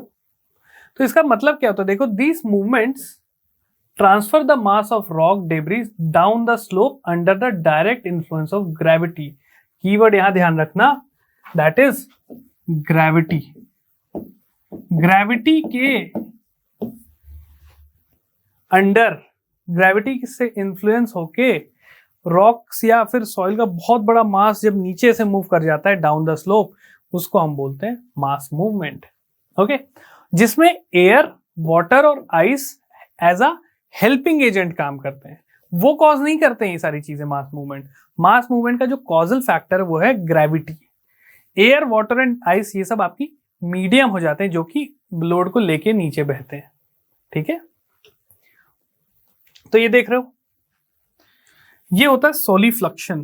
पहला टाइप का मास मूवमेंट होता है सोलिफ्लक्शन। ये बहुत स्लो प्रोसेस होता है, धीरे धीरे धीरे ऐसे ऐसे करके ऊपर से सॉइल नीचे तक आती है। देख रहे हो, बैंड्स बने हुए हैं, राइट? ऐसे करके बहुत स्लो रहता है, बहुत स्लो प्रोसेस रहता है। दूसरा होता है आपका स्लंपिंग। ये बड़ा सा पोर्शन पूरा ऐसे करके नीचे ऐसे गिरना। क्लियर? थर्डली होता है आपका लहर या मड फ्लो जिसको बोलते हैं।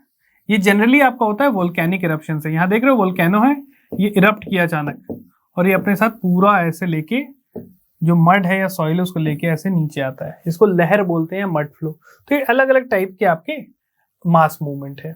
आपका रॉक स्लाइड या एवलांचेस हो गए। क्लियर? ये अपने यहां बहुत ज्यादा होता है। डिफॉरेस्टेड लैंड, देखो यहाँ पे इस एरिया में फॉरेस्ट बना हुआ, इधर कुछ नहीं हुआ है। यहाँ देखो जंगल काट दिया, पूरी जो सॉइल है, मिट्टी है, नीचे ऐसे आके धस गई। तो इसलिए बोला जाता है कि माउंटेनियस रीजन या स्लोप के ऊपर आपको कंस्ट्रक्शन वगैरह अवॉइड करना चाहिए, पेड़ों को नहीं काटना चाहिए। क्लियर? तो ये सारी चीजें हो गई। अब देखो इसको एक्टिवेट कौन करता है, ये आप देख पा रहे हो यहाँ पे, यहाँ नीचे आपके घर वगैरह बने हुए हैं और यहां से पूरा एरिया आके ये आपका लैंडस्लाइड आपका गिर गया। तो इसके पीछे एक्टिवेटिंग फैक्टर्स क्या होते हैं? पहला होता है removal of support from below. Support from below मतलब भाई पेड़ लगे हुए हैं, आप जाके इनको काट दिए, तो रूट्स क्या होते हैं, पेड़ के जो रूट्स होते हैं ना, सॉइल को टाइटली बाइंड करके रखते हैं। आपने पेड़ काट दिया, वो रूट्स ढीले हो गए, सॉइल ढीली हो गई, वो पूरी वो आपके ऐसे नीचे गिर जाती है। क्लियर? या कभी हैवी रेनफॉल हो गई, बहुत ज्यादा रेनफॉल हो गई, मतलब एक्सपेक्ट ही नहीं किया था, क्लाउड बर्स्ट हो गया, बहुत तेज बारिश होगी, तो वो भी कई बार ऐसे लेके नीचे आ जाती है। ठीक है? Overloading through addition of materials naturally और by artificial filling. Let's say आपने स्लोप पे जाके घर बना दिया है, उसका स्ट्रेंथ ही नहीं कि उतना बड़ा लोड ले पाए, गिर जाएगा नीचे। तो ये कुछ नेचुरल भी मीन्स होते हैं और आर्टिफिशियल मीन्स भी होते हैं, जिसकी वजह से आपका लैंडस्लाइड या फिर मास मूवमेंट वगैरह चीजें आपकी होती हैं। क्लियर? चलिए टाइप्स देख लेते हैं। एक होता है स्लो मूवमेंट, जिसमें मैंने आपको बताया था क्रीप के बारे में। धीरे धीरे क्या होता है, ये देख रहे हो, धीरे धीरे यहां से सॉइल ऐसे ऐसे करके नीचे मूव कर रही है। क्लियर? तो ये जनरली मॉडरेट या स्टीप स्लोप पे होता है। क्लियर? और very slow process, very slow process. Alright? Solifluction जो मैंने आपको बताया था, बहुत धीमा प्रोसेस होता है, 1000 ऑफ ईयर्स लगते हैं, 100 ऑफ ईयर्स लगते हैं, ऐसे ऐसे करके ये मूव करता है। और ये जेंटल या मॉडरेट या फिर स्टीप स्लोप पे भी हो सकता है। सेकंड आता है फास्ट मास मूवमेंट, रैपिड। ये देख रहे हो, अचानक से पूरा एक पोर्शन टूट के नीचे गिर गया है। क्लियर? तो ये जनरली कहां पे होता है, आपका ह्यूमिड क्लाइमेट में। अचानक से बहुत तेज बारिश यहाँ पे हुई, रेनफॉल अचानक बहुत ज्यादा तेज हुई, ठीक है, और ये पूरा पोर्शन टूट के नीचे गिर गया, ठीक है। इसी से लैंडस्लाइड वगैरह आपका ये सारी चीज होती है। लेट्स से आपकी कोई बर्फ वाली पहाड़ है, वहां पे एवलांचेस हो जाते हैं, यहाँ बर्फ है और अचानक से पूरा टुकड़ा बर्फ का गिर के ऐसे नीचे चला जाता है। क्लियर? देखो अभी आप सबने चमोली वाला जो डिजास्टर हुआ था ग्लेशियर लेक आउटबर्स्ट फ्लो में, उसमें ऐसी ही चीज हुई थी। हुआ क्या था, ये आपका लेट्स से एक आपका ग्लेशियर है, ये आपका ग्लेशियर है, ठीक है। यहाँ पे एक लेक थी, पहाड़ के ऊपर है ये, यहां से इतना पोर्शन लेट्स से टूट के लेक में गिर गया और इससे फिर वाटर इसमें से ऐसे निकल के पूरा वो फ्लडिंग कर दिया था। क्लियर? तो ये भी एक टाइप का रैपिड मूवमेंट बोल सकते हो आप यहाँ से कि ये पहाड़ ऐसे ये इतना पोर्शन टूट के नीचे गिरना। ऑलराइट, ये भी एक टाइप का वेदरिंग ही है। अब मीन्स जो भी हुआ होगा वाइब्रेशन की वजह से, जो भी, उसको हमको नहीं ध्यान देना, हमको ध्यान देना है कि क्या होता है रैपिड मूवमेंट। बर्फ आपने मूवीज में भी देखा होगा, स्कीइंग करते हैं लोग बर्फ में और अचानक से एक बहुत बड़ा पोर्शन ऐसे एवलांच टाइप का नीचे आता है। क्लियर? तो ये सारी चीजें हो गई। Then we have the landslide, type of mass movement ही है, रैपिड होता है थोड़ा। जैसे देख लो यहाँ पे पूरा घर बने हुए हैं और यहाँ से इतना पोर्शन नीचे आके टूट गया है। क्लियर? रैपिड होते हैं, परसेप्टिबल होते हैं। क्लियर? तो ये हो गया आपके मास मूवमेंट्स के बारे में। लैंडस्लाइड में ये भी होता है कि जो सॉइल का वो मोशन होता है ना, जो नीचे से गिर रहा है वैसे रोटेटिंग, उसमें ऐसे गिरते हैं ये। तो ये हो गया आपके लैंडस्लाइड्स, यहाँ देख सकते हो। रीजन भी हमने कवर कर लिया, क्या इसके रीजंस हैं। चलिए अब बात करते हैं थोड़ा सॉइल के बारे में, सॉइल कैसे बनती है। वेदरिंग में मैंने बताया था ना, वेदरिंग में इरोजन भी होता है और डेपोजिशन भी होता है। डेपोजिशन से क्या होता है, आपका सॉइल वगैरह फॉर्म होते हैं। तो जो सॉइल की स्टडी करता है उसको बोलते हैं हम पेडोलॉजिस्ट। जो स्टडी करता है सॉइल का कलेक्शन, उसके फीचर्स के बारे में, कैसे बने हैं, क्या प्रॉपर्टीज हैं, ये सारी चीजें। ऑलराइट, और सॉइल का इंपॉर्टेंस क्या है? सॉइल का इंपॉर्टेंस है because soil supports vegetation, soil supports plant growth और which in turn supports human civilization. अगर सॉइल नहीं होता तो इंसान भी नहीं जिंदा रह सकते थे। खेती कहाँ करते हैं हम? हवा में तो करते नहीं। हाँ, अब ये हो सका है कि भाई एक्वापोनिक्स, हाइड्रोपोनिक्स और एरोपोनिक्स वाली चीजें आ गई, बट उसमें भी सॉइल की इंपॉर्टेंस रहती है। ठीक है, अब देखते हैं सॉइल फॉर्मेशन कैसे होती है। तो ये कुछ स्टेप्स हैं, बेसिक स्टेप्स हैं, सिंपल से। पहला होता है वेदरिंग, दूसरा स्टेप आपका कॉलोनाइजेशन बाय बैक्टीरिया। तो देखो पहला स्टेप ये है आपका, ये एक पेरेंट रॉक है, लेट्स से एक रॉक है, इसके ऊपर बारिश हुई, ये धीरे धीरे डिसइंटीग्रेट होना स्टार्ट किया, और बारिश हुई विद टाइम, ये ऐसे ऐसे करके ये छोटे छोटे पीसेस में टूट जाएगा।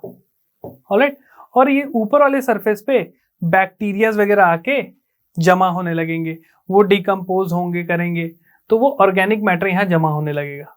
ऑर्गेनिक मैटर जमा होते ही यहाँ पे आपका प्लांट ग्रोथ वगैरह स्टार्ट हो जाएगा। और देखो सॉइल कैसे कैसे सॉइल का लेयर डिसइंटीग्रेट होते जा रहा है। ऑलराइट, एंड फर्दर आपके अलग अलग होराइजन्स बन जाएंगे। यहाँ पे फाइनली स्मॉल, बहुत ही छोटे छोटे पार्टिकल्स होंगे सॉइल के, फिर थोड़े बड़े, and then this the parent rock. और यहाँ पे आपका ये जो लेयर है ये सॉइल होराइजन बन जाएगा, A horizon, B horizon, C horizon. ठीक है, विथ टाइम होता है। ऑलराइट, तो स्टेप्स अगर देखा जाए तो पहले होती है वेदरिंग। वेदरिंग होगी, रॉक्स छोटे छोटे टुकड़े में टूटने लगेंगे। फिर क्या होगा, कोलोनाइजेशन बाय बैक्टीरिया, उसके सरफेस पे बैक्टीरियाज वगैरह आएंगे, वो चीजों को डिकम्पोज करेंगे, ह्यूमस एडिशन होगा, प्लांट ग्रोथ स्टार्ट होगा, एक्यूमुलेशन ऑफ ह्यूमस, फिर पेनिट्रेशन बाय प्लांट्स, प्लांट्स के जो रूट्स हैं ये पेनिट्रेट करने लगेंगे ऐसे। ठीक है, और वाटर एंड एयर होल्डिंग, इसके जो रूट्स वगैरह हैं वाटर और एयर को होल्ड करेंगे, जिसकी वजह से सॉइल को नरिशमेंट भी मिलेगी। ठीक है, तो ऐसे स्टेप्स में आपका प्रोसेस होता है सॉइल फॉर्मेशन का। ठीक है, सिंपल है, इसमें और कुछ एक्सप्लेन करने की जरूरत भी नहीं है, आपको बस स्टेप्स ध्यान रखने हैं। फैक्टर्स क्या क्या होते हैं, ये इंपॉर्टेंट चीज आ जाती है, इस पे क्वेश्चन पूछे गए हैं पहले भी आपके। तो देखो पहले हमने देखा सॉइल कहां से बन रहा है, यहाँ पे एक पेरेंट मटेरियल है, यही चीज जब डिसइंटीग्रेट करेगी तभी तो सॉइल बनेगा। तो सबसे पहला फैक्टर आता है पेरेंट मटेरियल। और पेरेंट मटेरियल के ऊपर यहां क्या हो रहा था, पेरेंट मटेरियल के ऊपर यहां पे बारिश हो रही थी। क्लियर? तो सेकेंड फैक्टर जो आ जाता है वो आता है आपका क्लाइमेट। ठीक है। थर्ड होता है आपका टोपोग्राफी। राइट? किस टाइप की टोपोग्राफी है, क्या वहां पे ऐसे स्टीप स्लोप है, तो लेट्स से इस टाइप का स्लोप हुआ तो क्या लग रहा है आपको यहाँ पे सॉइल बन पाएगा? नहीं। स्टीप स्लोप रहेगा तो यहाँ से सॉइल धीरे धीरे नीचे ऐसे डाउन द स्लोप मूव कर जाएगा, यहाँ पे आके डिपॉजिट करेगा। तो इस पे डिपेंड करता है।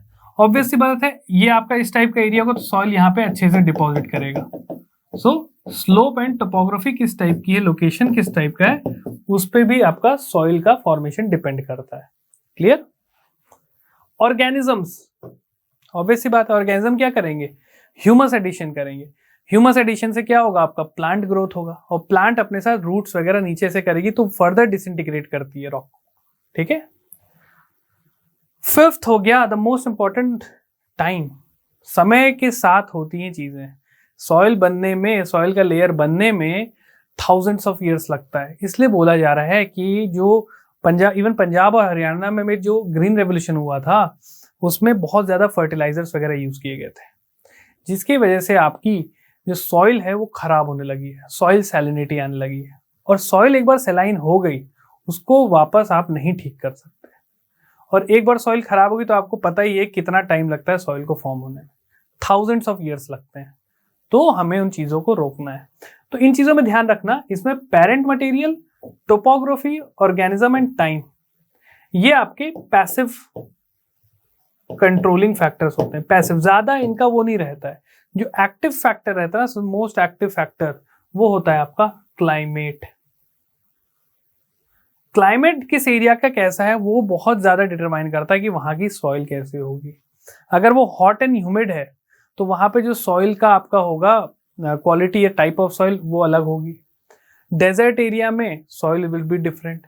तो climate is the deciding factor, the most active factor in deciding the soil formation. तो ये चीज ध्यान रखना। बाकी सब पैसिव हैं, ये आपको नोट्स में भी मिल जाएंगी, सारी चीजें मैंने डिटेल में वहां दे रखा है ये। और climate is the most active one. Clear? तो ये हो गया आपका जियोमॉर्फोलॉजी का पहला सेशन, जिसमें हमने क्या क्या देखा। अगर मैं इसको समराइज करना चाहूं, देखो बच्चों, होता क्या है कि हमने पढ़ा पूरी सारी चीजें 1-1.5 घंटे में, बट एट द एंड क्या एग्जाम के दिन आप फिर से वीडियो देख सकते हो? Not possible. तो वीडियो के एंड में हम चीजों को समराइज करना बहुत इंपॉर्टेंट है। अब आपका क्या काम रहेगा, इसके नोट्स आपको पढ़ने हैं। वीडियो आपने देख लिया, जो इंपॉर्टेंट कॉन्सेप्ट्स आपने नोट किए, read the notes and summarize it. तो हमने क्या क्या देखा, हमने देखा टाइप्स ऑफ प्रोसेस, जिसमें हमने देखा endo and exogenetic processes. Endo में हमने देखा आपका सडन एंड डायस्ट्रोफिज्म। डायस्ट्रोफिज्म में हमने देखा ओरोजेनी एंड अपाइरोजेनी। क्लियर? फिर हमने एक्सोजेनेटिक फोर्सेस देखे, फिर एयर, वाटर, विंड, इनके बारे में हमने देखा। फिर हमने देखी वेदरिंग, इसके सारे टाइप्स, आपका chemical, physical, biological weathering. Right? So 1, 2 हमने ये देखा। थर्ड हमने क्या बात की, थर्ड हमने बात की मास मूवमेंट की। ये भी अगेन वेदरिंग का ही पार्ट आ जाता है। क्लियर? इसमें हमने slow movement and rapid movement की बात की। एंड फोर्थ वन इज हमने देखा सॉइल फॉर्मेशन। तो ये पूरा जो चैप्टर था, पूरा वीडियो सेशन था, ये 4 पार्ट में डिवाइडेड है, 1, 2, 3 एंड 4। ये हो गई समरी आपकी। एक पन्ने में हमने चीजें सारी समराइज कर ली। एरो निकाल कुछ जो और कॉन्सेप्ट्स आप याद कर सकते हो उसको मेंशन कर सकते हो, ताकि एक पेज में आपको पूरा चैप्टर का बर्ड आई व्यू रहे। जब आप रिवाइज करें तो अच्छा यार, इस चैप्टर में ये सब चीजें थी। ठीक है? तो ऐसे आपको अपना तैयार करना है। क्लियर हुआ? चलिए अब आपसे मैं अगले सेशन में मिलता हूं, जिसमें हम बात करेंगे जियोमॉर्फोलॉजी पार्ट 2, जिसमें हम बात करेंगे ये जितने भी प्रोसेसेस हैं ये किस किस टाइप के लैंडफॉर्म्स क्रिएट करते हैं। वाटर के, रिवर के लैंडफॉर्म्स देखेंगे, विंड के लैंडफॉर्म्स देखेंगे, कोस्टल रीजन्स के देखेंगे, आपके वेव कट देखेंगे, ये सारी चीजें। क्लियर? चलिए आपसे नेक्स्ट सेशन में मिलता हूं। Till then have a safe day, bye. Hi, अगर आपको ये लेक्चर पसंद आया तो हमारे चैनल को सब्सक्राइब कीजिए, और अगर आप यूपीएससी 2021 के प्रीलिम्स के लिए सीरियस हैं तो हमारा क्रैश कोर्स जरूर ज्वाइन कीजिए। कोर्स की डिटेल्स आपको हमारी वेबसाइट, जिसका लिंक डिस्क्रिप्शन सेक्शन में होगा, उस पर मिल जाएंगी। नहीं तो आप हमें कॉल कर सकते हैं नीचे दिए गए नंबर पर।